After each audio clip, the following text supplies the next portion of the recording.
Isaiah 45, 9 to 11. You have no right to argue with your Creator. You are merely a clay pot shaped by a potter. The clay doesn't ask, why did you make me this way? Where are the handles? Children don't have the right to demand of their parents, what have you done to make us what we are? I am the Lord, the Creator. Don't you dare question me about what I have done. Napakahalaga na matanggap natin ang kalooban ng Diyos sa ating buhay at ang kanyang magandang layunin. Ang pag-aaral natin ngayon, pinamagatan, Because God Creates People. Dahil ang Diyos ang lumilikha sa tao, ano ang dapat nating maging ugali at asal? Panginoon, salamat dahil kayo po ang lumikha sa amin at kayo ang patuloy na gumagabay sa amin. Buksan niyo po ang aming mata at isip para maunawa kung anong ibig sabihin na kayo ang manlilikha at hindi kami. Lead us, teach us, empower us to understand your word so we may apply it in our daily lives. Ama namin, kayo pong hinihiling namin maging tagapangaral, walang iba.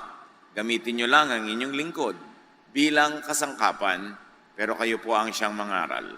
Lead us, teach us in the name of Jesus, your Son, our Lord, our Savior and friend. Psalm 139, 13 to 16. You are the one who put me together inside my mother's body. And I praise you because of the wonderful way you created me. Everything you do is marvelous. Of this, I have no doubt. Nothing about me is hidden from you. I was secretly woven together deep in the earth below. But with your own eyes, you saw my body being formed. Napakalalim ng pagkaunawa ng psalmist ng umawit na ito sa kahulugan na ang Diyos ang lumikha sa kanya. Sabi niya, kayo ang lumikha sa akin, kayo ang bumuo ng aking pagkatao, nung pamang ako'y dahan-dahang nabubuo sa sinapupunan ng aking ina. At dahil lahat ng inyong ginagawa ay napakaganda, wala akong kaduda-duda. Wala namang nalihim tungkol sa akin o ako'y nililikha kasi kayo ang lumikha sa akin. Nakita nyo at kayo ang gumawa ng lahat ng ginagawa sa akin. So not anyone else, but God is the one who creates people. God lang ang creator. Satan is a destroyer, a thief, but not a creator. God lang ang lumilikha ng lahat ng nilikha. God creates and therefore knows. God knows and therefore accepts people for who or what they are. And this is how God made them. Sapagkat ang Diyos ang lumikha sa lahat ng tao, Diyos din ang nakakakilala sa lahat ng tao. Kaya Diyos din ang kauna-unahang nagmamahal at tumatanggap sa lahat ng tao dahil siya ang lumikha sa kanila. God creates people wonderfully. Everything God does is marvelous. Ang paglikha daw ng Diyos sa tao ay kamangha-mangha. Ang nilikha niya at produkto ng paglikha ay kamangha-mangha. Kaya lahat ng ginagawa ng Diyos ay kahanga-hanga.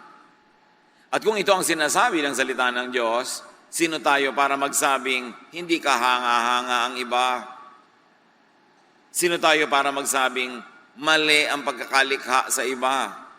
Dapat nating suriin kung ano ang pamantayang ating ginagamit, anong standards ang ina-apply natin, bakit hindi tayo nagagandahan sa iba? Samantalang Diyos ang may likha at ang lahat ng likha niya may angking kagandahan. So either tayo ang mali o ang Diyos ang mali pag napapangitan tayo at namamalian sa mga nilikha niya. At siyempre wala naman dapat contest yan. Alam nating laging tama ang Diyos. So pagdudahan natin ang ating mga sarili kapag hindi tayo nagagandahan sa kanyang creation. Dahil Diyos ang lumikha at pag Diyos ang lumikha, maganda ang nilikha. If it is God who creates people, wonderfully, then we should respect, appreciate, and even celebrate the Creator and the creation. And it means that we should respect, appreciate, and celebrate others, even those who are different from us. And we should also respect, appreciate, and celebrate ourselves, because we too are God's creations. And God is not a God of sameness.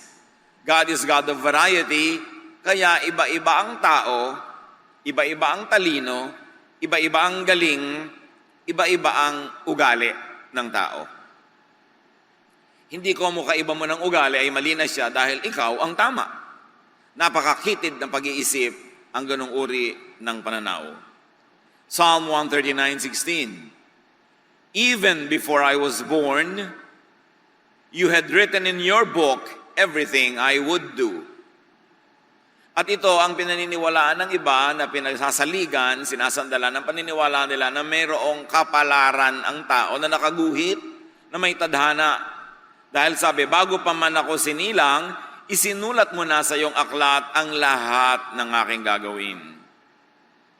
Siyempre, ang Bible ay poetic language and poetry sometimes employs exaggeration. Hindi naman kailangan napakaliteral ng paglapat ng mga sinasabi ng mga talatang ito. But it is important to appreciate that as God designs and creates people, God also predestines or predisposes people. Dahil Diyos ang may likha at may disenyo, para na ring iginuhit niya ang tadhana ng nilikha niya. Halimbawa, nilikha ka niya na magaling sa mathematics, ay para na rin niyang itinakda sa iyo kung ano ang iyong magiging propesyon, ano ang iyong magiging trabaho, papel sa buhay. Nilikha ka niya na mahilig at magandang sumayaw, mahilig at mahusay magpinta, nilikha ka niya na mahilig at magaling mamahala, nilikha ka niya na mabusisi, maburiri sa buhay, nilikha ka naman niya na baliwala sa iyo ang mga detalye, ang mahalaga lang yung general things, para na rin binigyan ka na magiging job description at mission mo sa buhay. Kaya may mga taong OC, mga obsessive-compulsive, nilikha silang ganon. Kung wala namang mga ganon, puro burara na lang lahat ng tao, di wala nang kaayusan. Pero kung wala namang mga burara, di nakaka-stress naman ang buhay, lahat na lang OC. Kung lahat mathematician, di lahat makwenta, matuos. At kung lahat naman dancer, di walang musician. Kung lahat engineer, walang doktor. At kung lahat takot sa dugo, walang magiging nurse. Kaya iba-iba ang ibinigay ng Diyos sa atin ng mga pagkatao, kaugalian, kasi iba-iba ang pangangailangan natin pag tayo'y magkakasama. Ganon din sa church. Iba-iba ang talent na ibinigay sa tao. Merong mahusay mag-organize, may hindi. Merong mahusay sa tugtog, meron sa sayaw, meron sa pakikisalamuha sa mga bagong dating. Merong mahusay mangaral, mahusay magturo sa small group, meron sa big group. Iba-iba. Para pag tayo'y magkakasama, lahat ng pangangailangan natin ay nasasagutan, natutugunan ng iba't ibang kapatid. At dahil doon, kailangan natin ang isa't isa at mahalaga ang bawat isa. Yun ang itinakda ng Diyos. Kaya kung ano ang likas mo, yun ang assignment mo sa buhay. Kaya sabi, nilikha mo ako, kaya itinakda mo sa akin na magiging guhit ng aking palad. Dahil pag sinunod mo, kung ano yung likas sa'yo, doon ka dadalhin ng buhay. Kaya merong mga maseselan, ang gusto mapangasawa nila, malilinis, talagang maseselan din. So parang itinakda sa'yo kung sino ang magugustuhan mo. May nakatakda talaga dahil may lumikha sa atin. Note that this is generally not specifically written in the book of life because God does not dictate specific choices. Nilikha ka halimbawa na malikhain ka sa arts, pero may choice ka pa rin kung susundin mo yun or not. At kung malikhain ka man, may choice ka pa rin kung magte-training ka ba o hindi, pag-aaralan mo mga mabuti o pababayaan mo lang yung likas na talent mo. Kaya may nakatakda sa iyo na assignment, pero within the specifics of that assignment in life, may free will ka. Kaya kung ano ang gagawin mo sa likas na bigay sa iyo, nagkakaiba-iba pa rin ang palad ng tao. Pare-pareho kayo halimbawa magagaling, pero yung isa nag-aral, nag-training, nagpakadalubhasa, magiging iba ang role nyo sa buhay. Magiging assistant ka siguro niya pagdating ng araw, pero nandun ka pa rin sa area na yon. At maraming tao ay maralita, dukha, miserable, hindi successful, walang bunga sa buhay, kasi pinipilit nilang mag-operate sa isang larangan ng buhay na hindi naman yun ang disenyo sa kanila ng Diyos. Meron naman na parang ang dali-dali magtagumpay, ang dali-daling mamunga. Kasi nasa area sila where they are gifted by God, tas dinevelop pa nila, nagsanay pa sila, dumadali tuloy o nagmumukhang madali. Pero hindi idinidikta ng Diyos ang bawat hakbang, bawat desisyon na gagawin mo. Pero meron ka ng parabagang hilig na kung susundin mo, dun pupunta ang iyong mga desisyon. But the details are up to you, and that is where free will operates. Pero walang free will na halimbawa, hindi ka naman talaga gifted sa numbers, kahit anong pagtitiwa-tiwari kang gawin mo, hindi ka magiging successful engineer. Kasi ginagamit mo yung free will mo sa maling part na hindi naman ka doon inassign ng Diyos. Therefore, God pre-assigns a general area in your life, and the details of those depend on your free will. Kaya merong interaction ang will and sovereign will of God and the individual will of each person. Occasionally, God is known to inspire. Occasionally, God is known to direct, specifically, especially the men and women that He uses for special missions.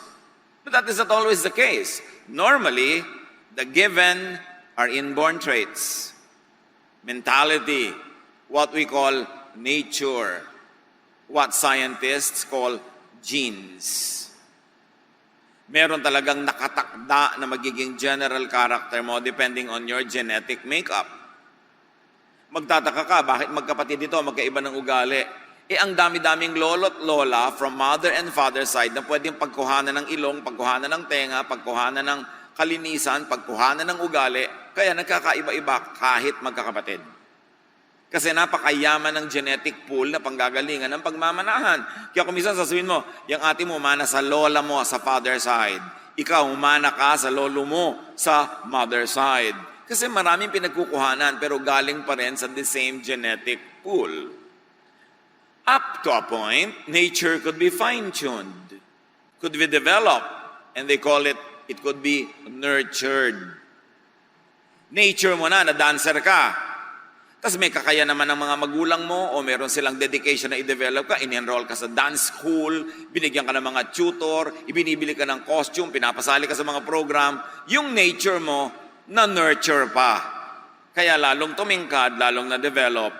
Yun namang isang kapitbahay nyo na may the same nature, pero hikaho sa buhay, hindi na itustusan, hindi na-develop. Meron din siyang innate talent, pero hindi siya na-develop kasi hindi siya na-nurture. Pareho kayo ng nature, magkaiba ng nurture, magiging magkaiba ang bunga.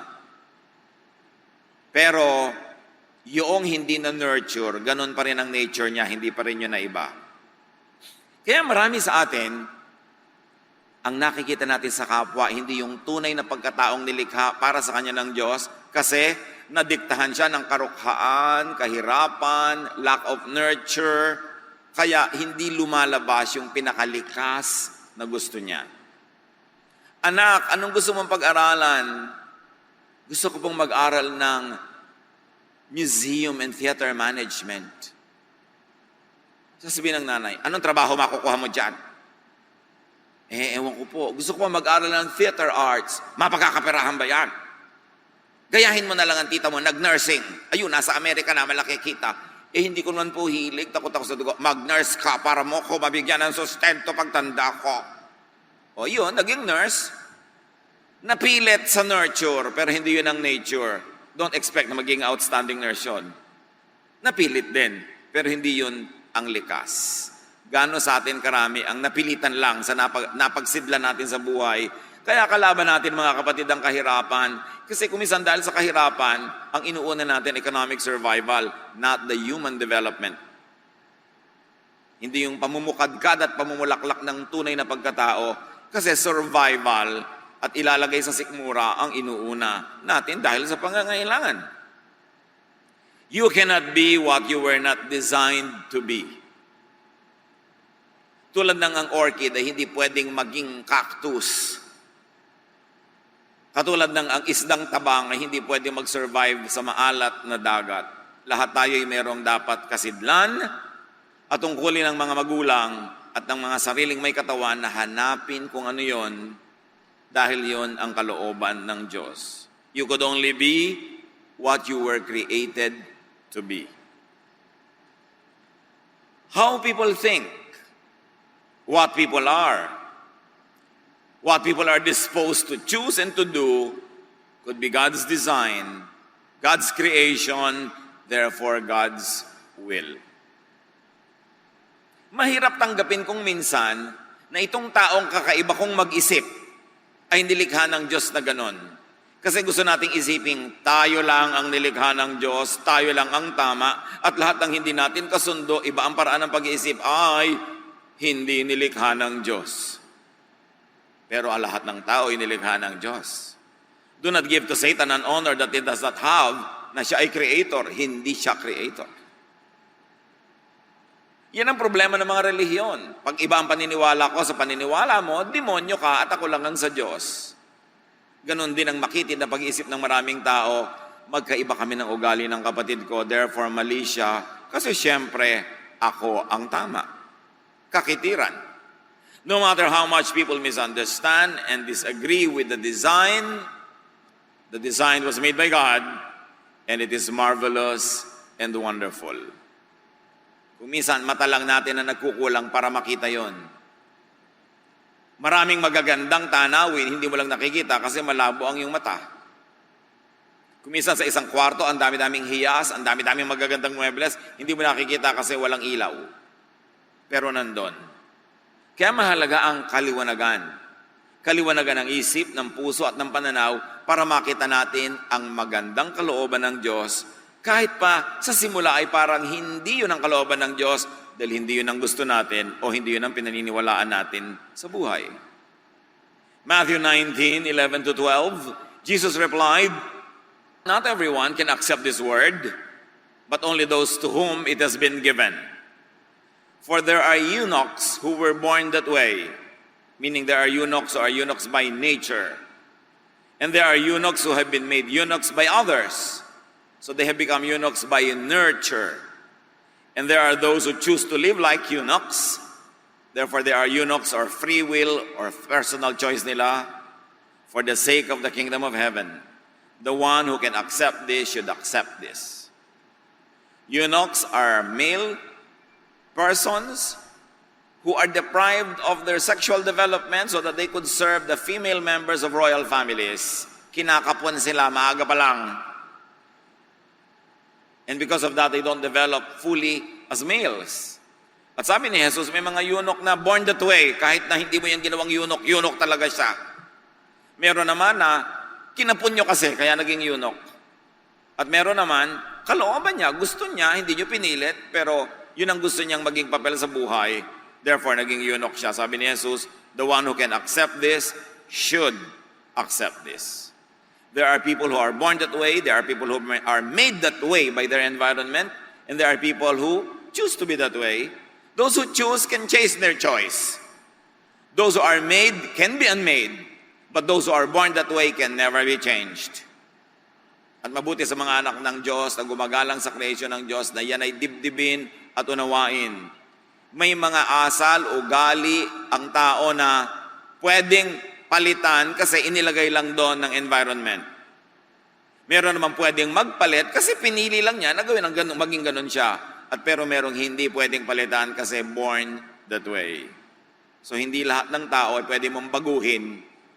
Meron, pwede siya magbago dahil gusto niya kasi siya lang pala ang may likha ng kung ano siya ngayon. So pwede niyang baguhin. Meron naman pwedeng baguhin ang environment dahil environment lang ang gumawa sa kanya na ganon.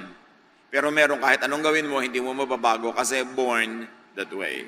And you substitute the word eunuch for anything else. Merong taong born OC. Born that way. Merong made OC by their environment and meron naman choice nila na maging OC. Merong mga tao na maramot. Kasi pala lumaki sa hirap.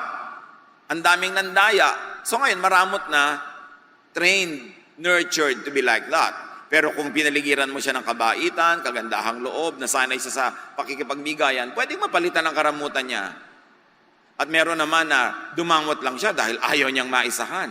So pwede siya mag-decide later na hindi ako magiging maramot. Pero meron talaga genetically maramot. Kahit anong gawin mo doon na pang-influensya, kahit pakainin mo siya ng pages ng Bible, hindi siya mababago. Kaya iba nagsasabi, Pastor, ang tagal-tagal ko na pong Christian, hindi pa ako nagbabago. Baka naman born that way ka. So suriin mo kung ano yan. Naging ganyan ka lang ba dahil pinili mo? Therefore, piliin mong may iba. Pero kung hindi ka pumili, baka nalikha ka ng environment mo, palitan mo yung environment mo, di may iba ka, pero matagal. Pero kung talagang nilikha ka ng Diyos na ganyan, lalabag ka na sa kalooban ng Diyos para baguhin mo yan. Kaya huwag ka magtaka na kahit pilit ka ng pilit, ginawa mo na lahat, hindi pa. Kasi talagang baka born that way ka. So, isipin natin yon para hindi tayo lagi na lamang nanghuhusga ng kapwa, lagi na lang tayong naiinip sa pagbabago ng kapwa. Kahit sa psychology or proto-psychology, may mga theories. 4 fundamental personality types daw. Ang mga psychologists, psychiatrists, pagkakausap ka, sinusuri ka, tinatanong ang history mo, then eventually, pag Western trained sila, they classify you under 4 major groups of people. Meron tinatawag silang sanguine, yung optimistic and social, almost Pollyannish, walang masamang tinapay, lahat masaya, ang ganda-ganda ng mundo, masarap siyang kasama, kahit na niloloko na siyang tao, maganda pa rin ang pagtingin niya, sanguine. Inborn yun, sabi ng psychologists. Meron namang tinatawag na choleric, mga short-tempered and irritable. Walang kakwenta-kwenta, sumisigaw, ang liit-liit na bagay nagagalit, ang taray-taray, ang sungit-sungit. Born that way. Kahit mo yan pakainin ang mga verses, hindi talaga naiiba. Naiiba lang pag bagong galing sa retreat. 2 days later, bumabalik uli yung dati. Tapos you feel miserable. Ayun naman pala, choleric ka talaga sabi ng mga psychologists. Meron naman melancholic. Yung analytical, quiet, palasuri, hindi pa dalos-dalos, pinag-aaralan ng lahat. At meron tinatawag na phlegmatic. Yung relaxed and peaceful. Mga ginang, ang husband nyo ba, phlegmatic? Yung bumabaha na, tulog pa? May mga anak ba kayo na kumikidlat-kidlat na, relax, nagkakasunog na, text pa ng text, nangunguyakoy pa, galit na galit ka dahil ikaw tense na, siya relax na relax. Phlegmatic ang tawag ng mga psychologists doon. Kahit mo siya tawasin, sunugin, kuryentihin, relax siya talaga. Born that way. And there are people who are not really just clearly phlegmatic or choleric or etc. because most formulations include the possibility of mixtures of the types. Kaya kumisan, halo-halo yun sa isang tao, depende lang kung alin yung dominant. Nature plus nurture plus choice. Kaya complex ang tao. Meron naman na talagang sobrang relax, pero pag lagi mong ninanag, kumikilos din. Pero pag hindi ka na nagnag, relax na naman. Kasi naghahalo-halo yung nurture, yung environment, at yung nature. Ano ang ibig sabihin yan, mga kapatid? That we should not judge or demonize. We should not change. And all the more, we should not reject people for their created, predetermined nature. Hindi mo dapat husgahan ng tao pag ganon siya. Hindi mo dapat masamain ang kanyang pagkatao. At lalo namang huwag mong gawing mission sa buhay na baguhin siya. At lalong huwag mo siyang itatwa, itakwil dahil lang ayaw mo sa kanyang personality at magkaiba kayo. Sabi sa Jeremiah 13:23, can people change the color of their skin? Or can a leopard remove its spots? Siyempre, nung sinulat yung verse, wala pa mga dermatologist. Pero ang ibig sabihin lang na ito, hindi mo kayang baguhin ang iyong inborn nature. Hindi mo kayang baguhin ang iyong kapwa. Hindi mo kayang baguhin maging ang iyong sarili kung yun ang inborn nature. Kaya maraming tao na de-depress, nagpapakamatay, nabibigo, may mga mag-asawang naghihiwalay, may mga anak na itinatatwa, itinatakwil ang sariling magulang kasi hindi nila matanggap ang iyong nature. Gusto ka nilang baguhin. Gusto ka lagi nilang maiba ayon sa kanilang gusto para sa iyo at hindi nila isinasaalang-alang kung ano yung likas mo. At nililimot nila na ikaw man ay likha ng Diyos. Anong kinalaman ni Jesus sa lahat ng usaping ito? Jesus is the perfect revelation of God's truth and kindness. Walang nauna kay Jesus at walang sumunod kay Jesus na sing tapat, sing tama ang pangangatawan sa Diyos, kundi si Jesus lang. Kung ang Diyos ay magsusuot ng katawan, si Jesus yun. Kung ang Diyos ay magpapakita sa tao, si Jesus yun. At kung may ituturo ang Diyos, yung teachings ni Jesus yun. Walang iba. John 1:14, the Word became a human being and lived here with us. We saw His true glory, the glory of the only Son of the Father. From Him, all the kindness and all the truth of God have come down to us. Ang berbo daw, si Jesus ay naging tao at sa pamamagitan niya, ang lahat ng kabaitan at kabutihan at katotohanan ng Diyos sa langit ay bumaba sa atin. Ibig sabihin, wala ni sino mang nakapagbaba nun bago si Jesus. At wala nang sino pang makapagbababa nun matapos ang ministry ni Jesus. Si Jesus ang siyang kabuuan ng katotohanan tungkol sa kabutihan ng Ama. Hindi yung mga religious teachings before Jesus na kontra sa turo ni Jesus. Meron namang hindi kontra, di sang-ayon. Pero hindi lahat ng itinuro ng relihiyon bago dumating si Jesus ay tama. Kasi kung tama lahat yon, bakit pa ipapadala si Jesus? Kung ang lahat ng kabutihan at katotohanan ng Ama ay naibunyag na sa relihiyon ng Israel, ba't pa ipapadala si Jesus? Redundant. Pagsasayang ng pagod at dugo. Bakit pa itutuwid ang tuwid? Bakit paliliwanagan ang maliwanag? Ba't itatama ang tama? Pero ipinadala si Jesus dahil may baluktot na dapat ituwid, may mali na dapat itama, may dilim na dapat tapunan ng liwanag. That's why in Jesus, all the kindness and all the truth of God that did not come through religion have come down to us through His person. Kaya napakahalaga ni Jesus. Jesus was sent to represent and to present God correctly. Ibig sabihin, merong incorrect at merong mga misrepresentations ang religion, kaya dapat ipadala pa si Jesus para ituwid yun. At lahat ng baluktot at likunon, sila yung nagalit kay Jesus dahil ayaw nilang maituwid.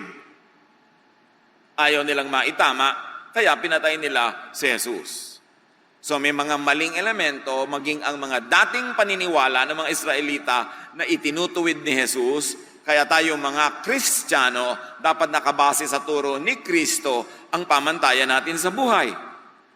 Hindi ang mga pamantayan ng mga Israelita na maraming itinuwid ni Jesus. Kasi baluktot. At anong kaugnayan ni Jesus sa pinag-uusapan natin, how people are created? Do not judge or demonize. Do not change. Do not reject people that Jesus does not reject.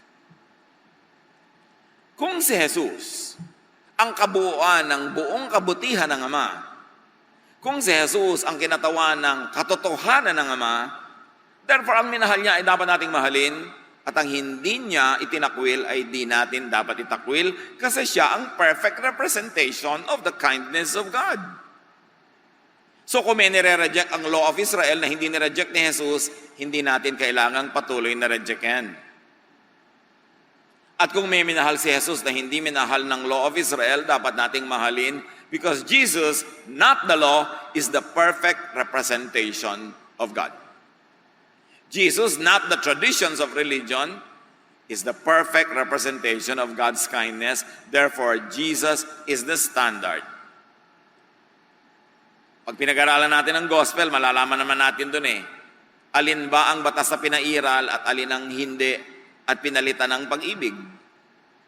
Sino ang pinagalitan, sinong tinanggap, sinong minahal, at tayong tumatawag sa sarili nating Kristiyano, wala tayong ibang dapat sundin kundi ang halimbawa ni Kristo. Jesus is the measure of all things. Jesus is the Son of God. Jesus is our Savior. Jesus is the one who resurrected from the dead and saves us. Therefore, siya ang dapat nating tularan. Don't force people to live outside of their God-given design or nature, because Jesus did not do that. Forcing people to be what they are not breaks people's hearts and personalities. It also breaks relationships, and it could also break God's design. Mga magulang, meron ba kayong itinatakwil na anak dahil hindi nyo gusto ang kanyang pagkatao? Bakit kayo ba lumikha sa tao na yan? Diyos ang lumikha dyan, ipinagkatiwala lang sa atin para ating mahalin at palakihin. At ang mga magulang ang kauna-unahang merong ministry to accept their children. Kung ang sariling magulang magtatakwil sa anak, sino pa nga asahan nating tatanggap sa kanya? Husband and wife. Kung kayo ang magre-reject sa ugali ng husband o wife nyo, sino pang tatanggap? Kayo ang magkabiyak. Huwag kayo magpapakasal kanino man na inaasahan yung mababago siya ng inyong pag-ibig. Hindi mangyayari yon. Pag nagpakasal kayo kanino man, dapat tanggapin nyo siya dahil sa inyong pag-ibig sa kanya. Hindi dahil pipilitin nyo siyang dahil mahal niya kayo, dapat siyang magbago according to your specifications. Kung kayo'y may asawa na, pag-aralan ninyong ma-appreciate at mamahal, maging ang ugali niyang sa simula'y ayaw nyo. Huwag niyong paggurin ang sarili niyo at ang inyong asawa para siya magbago according to what you like, kasi wala namang nagtatagumpay sa pagpapabago sa asawa. Meron ba? Bakit nananatili ang mag-asawang magkasama? Hindi dahil nabago ko siya according to my wishes, kundi dahil tinanggap ko siya. At hindi dahil hindi siya nagkakamali, kundi dahil pinapatawad ko pag nagkakamali siya. This is the way of Jesus. The way of rejection is the way of the Pharisees. Sarili mong magulang, itatatwa mo dahil ayaw mo ng kanyang ugali, hindi mo gusto yung kanyang asal. Bakit ikaw ba lumikha sa kanya? Yun ang ministry ng pamilya, tanggapin ang bawat isa. Mahalin. Meron man kayong disagreement, kahit nga sa sarili natin, may disagreement tayo. Di ba? Kung minsan din, nagdadalawang isip tayo, nagdadalawang loob. Magkaiba rin ang gusto ng sarili nating isip. Kaya ang mahalaga, dibdibin natin kung anong ibig sabihin na maging Kristiyano. Ang Kristiyano, minamahal, tinatanggap ang kapwa, at ipinapasa Diyos kung paano ma-develop ang kapwang ito. But remember, the development is still within the natural personality. Nag-i-improve lang siya within the same department, pero hindi siya pwedeng lumipat ng department ng personality according to how he or she was born. It is important. Psalm 139, 1-5, sa pagpapatuloy. God, you have looked deep enough into my heart, and you know all about me. You know when I am resting or when I am working. And from heaven you discover my thoughts. You notice everything I do and everywhere I go. Before I even speak a word, you know what I will say. And with your powerful arm, you protect me from every side. Sabi niya, Diyos ko, kilala niyo ko. Pagkalalim-lalim ng pagkakakilala niyo sa akin, iniisip ko pa lang alam niyo na. At bago bumukas ang bibig ko, alam niyo na sasabihin ko. You know why? Because God designed you. Because God made you. And you are wonderful. Your son, your daughter is wonderful. Your husband, your wife is wonderful. Your mother, your father is wonderful. Because God created us all. Ang mission natin, hindi baguhin ang mga tao para mag-swak sa gusto natin. Ang mission natin ay baguhin ang pag-iisip natin para makita natin ang ganda ng bawat tao. Siguro hindi natin makikita ang buong personality niya na 100 maganda. Hanapin niyo kung alin yung nagagandahan kayo at yun ang titigan. Yun ang palakihin. Yung tama, hindi yung mali. Yung gusto nyo, hindi yung ayaw. Kasi tuwing papalakihin natin yung ayaw natin, malalayo ang ating loob, mamaya maghihiwa-hiwalay na tayo sa buhay, at kahit magpapalit-palit kayo ng kasama buong buhay, tatanda na lang at kakamatayan nyo na wala pa rin kayong nakasundo. Napakahalaga yung importanteng turo ni Jesus to love and accept people. And if ever there will be changes in their lives, and there should be, because we grow from glory to glory, let God be the agent of that change, not us. Hindi yun na ipipilit, hindi na igigiit. Nangyayari yon kung may pagbabago sa loob ng puso ng tao at spirito lang ng Diyos ang nakakagawa nun. God does not even change people. Bakit? If God changes people, di kasalanan niya yung mga ibang hindi nag-change. Kaya pas ginabi mong binago ako ng Diyos. Talaga? Ba't yung iba hindi binago ng Diyos? Di kasalanan ng Diyos, hindi niya binago yun. Nagbabago tayo pag nagkakaroon tayo ng kaliwanagan. Pagkaunawa, nagkakaroon tayo ng desisyon to improve our ways. But you cannot change your inborn nature. You can only change what was nurtured in you. What you learn, you can unlearn. What was programmed into you, you can deprogram. But your inborn nature, you cannot change that because God, that is God's call. That is God's decision. Kaya kung hindi ka talaga talented sa chemistry, kahit anong pilit mo, hindi mo matatandaan kung anong ibig sabihin ng NaCl.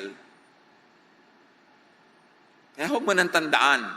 Total, marami ka ba ibang natatandaan sa buhay, yun ang strength mo. Doon ka na lang. Leave chemistry to the chemists. That's why we need one another. Because God knows people, God accepts, God loves, and God protects people from every side, from others, even from themselves. He protects what He created in people. At ito ang problema sa maraming relihiyon. Most religious ministrations are aimed at changing rather than accepting people. Jesus accepted people first. And then eventually those people improved within what is allowed by their inborn nature. Nakakatakot tuloy sumama sa retreat. Kasi sabi sa retreat, 2 days that will change your life. Does everybody really want to change? Paano kung 2 days where you will experience God's love and acceptance? Dami sasama. Pero yung pupunta ka sa church, yung mga usherette, nakairap sa'yo pagka hindi conservative ang damit mo. Nasa pinto ka pa lang, gusto ka nang baguhin. Nakakatakot. Hindi ganon si Jesus. Ang unang-unang ginagawa ni Jesus, kung ano ka man, as is, where is, tinatanggap ka muna. Minamahal ka muna. At kung naramdaman mo na ang pag-ibig na yon, na-inspire ka na, ikaw na ang mag-i-improve sa iyong sarili sa tulong ng Diyos. Pero hindi ka magpapalit ng anyo dahil yun ang inaasahan ng committee, dahil yun ang inaasahan ng mga nakakaalam, merong power over you. Kasi hypocrisy lang yun. Dapat galing sa loob, likas, bukal sa loob. Yun ang pagbabagong totoo at magtatagal. What are the unpleasant results of rejection and trying to change people?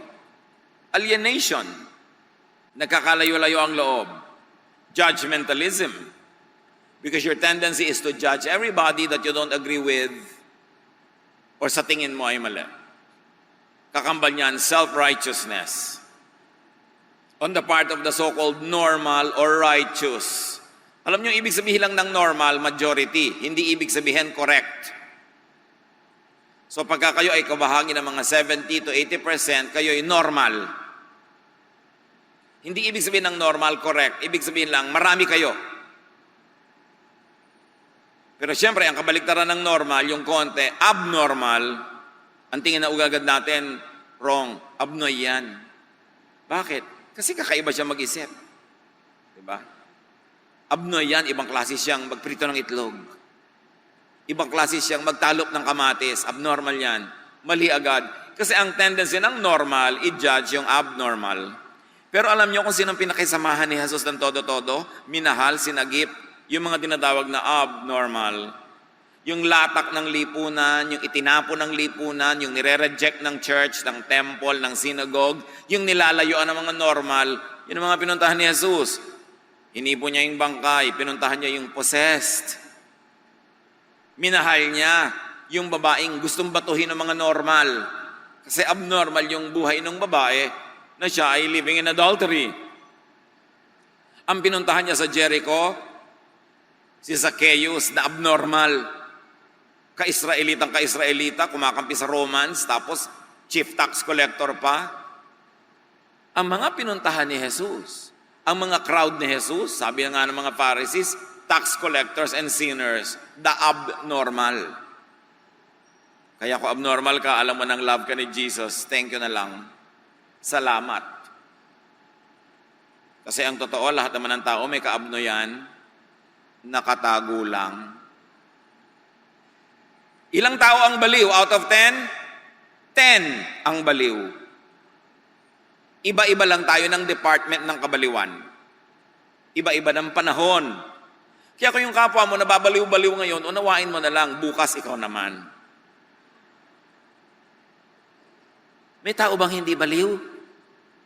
May taong baliw na baliw sa apo. Apo na ang pinakamaganda.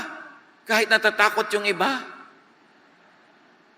Ang sarili niyang anak, mutyang-mutya, pinakamatalino, pero kahit na pinakamababa ang grade. Kabaliwan yon, di ba? May mga babaeng bumibili ng bag na 3 milyong piso, hindi ba kabaliwan yon? Pero gusto niya, trip niya, hindi naman niya ninakaw, sino ka naman para mag-judge? Yung bag mo nga, 50 pesos, pero fake naman yung brand. Hindi ba ka-abnormalan din yon? Lahat ng tao abnormal. Pag nagsimula tayong tanggapin yon, you will relax. You will love more. You will be more like Jesus. Pero pag pinarusahan mo ang tao na nagtatapat tungkol sa ka-abnormalan niya, ang tuturuan mo siyang magtago, pumailalim, maging hypocrite para hindi maparusahan. At yan ang ayaw ng Diyos, hypocrisy. Ang Diyos ay doktor. Ang pasyente naguhubad sa harap ng doktor. Sinasabi lahat ang sakit niya, lahat ng history niya. Kasi pag hindi ka naging totoo, paano ka gagamutin? At sa atin din, kung itinatago natin lahat ng ating mga bakaho, ang ating mga kahinaan, ang ating mga kabaliwan, paano ka mamiministeran? That's why we always say that the church is a place of a hospital for sick people. It is not a display window for perfect merchandise. Kaya dapat wala nang pagkukunwari. Kaya lang, nagkukunwari ka kasi paparusahan ka pag nalaman ng tao kung ano yung totoo. But that is not the spirit of Jesus. That is not the Christian community. That is a community of religious hypocrites.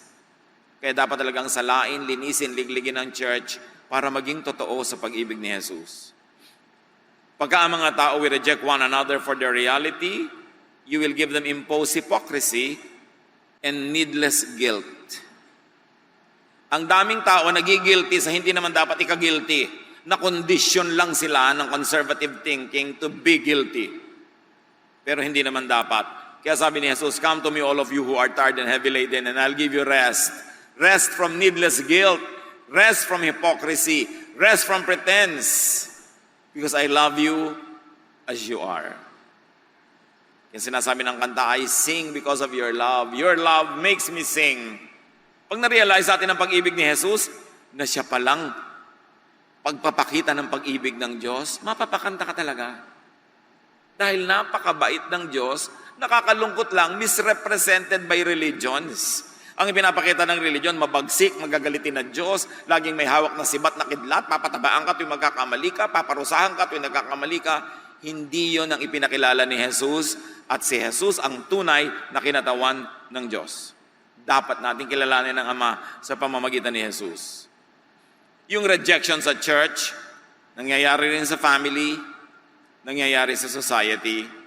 Yun din ang bunga, alienation, frustration, separation, needless pain. Ang daming sakit na hindi naman dapat nadarama. Ang daming hirap ng loob. Ang daming dalamhati na hindi naman kailangan. Jesus loves people unconditionally and accepts them first. Then He teaches and empowers them to change for the better within the framework of their natural, inborn reality within the framework of how God created them. So when you have a personal relationship with Jesus, unang-una tatanggapin ka niya anuman. Pagkatapos, pag nadama mo ang kanyang pag-ibig, at napag-aralan mo ang kanyang mga turo at salita, hindi na mga Pharisees, dahil magiging miserable ka lang lalo. Pag nadama mo at naunawa ang pag-ibig ni Jesus, gagaan ang iyong loob, at kusa ka nang magbabago sa iyong sarili para yung natutunang maling habits ma-unlearn. Yung mali at negative na effects ng nurture ay makorek. Pero hindi mo mababago ang iyong inborn nature kasi Diyos ang may lagay nun. The wise and godly person will change what he can and will accept what he cannot. Then tatahimik ang iyong buhay. Because God created us all in His image, find a facet of God's image, find the wonder in each creature. At yan ang ating number 1 assignment. Kung may asawa ka, hanapin mo yung magagandang facets niya at yung mga aspeto niya na hindi ka nagagandahan, magpaturo ka sa Diyos na makita kung ba't maganda yon. At kung hindi ka pa rin makumbinsing maganda yon, tanggapin mo na rin at manahimik ka para payapa ang inyong buhay. At pahalagahan mo sa Kanya yung gusto mo at yung ayaw mo, ilagay mo na lang sa may mga likod-likod, gilid-gilid. Huwag na lang laging yun ang yung tingnan. Kasi hindi mo naman mapapalitan yon. Kuminsan yung iba, nagpapalit pa ng asawa para lang madiskubre na yes, yung gusto kong magandang ugali, nasa ipinalit ko, pero may pangit din pala siyang ugali na hindi ko pa alam nung araw. Ngayon, alam ko na. So, palit ka ng palit buong buhay. Find and accept others.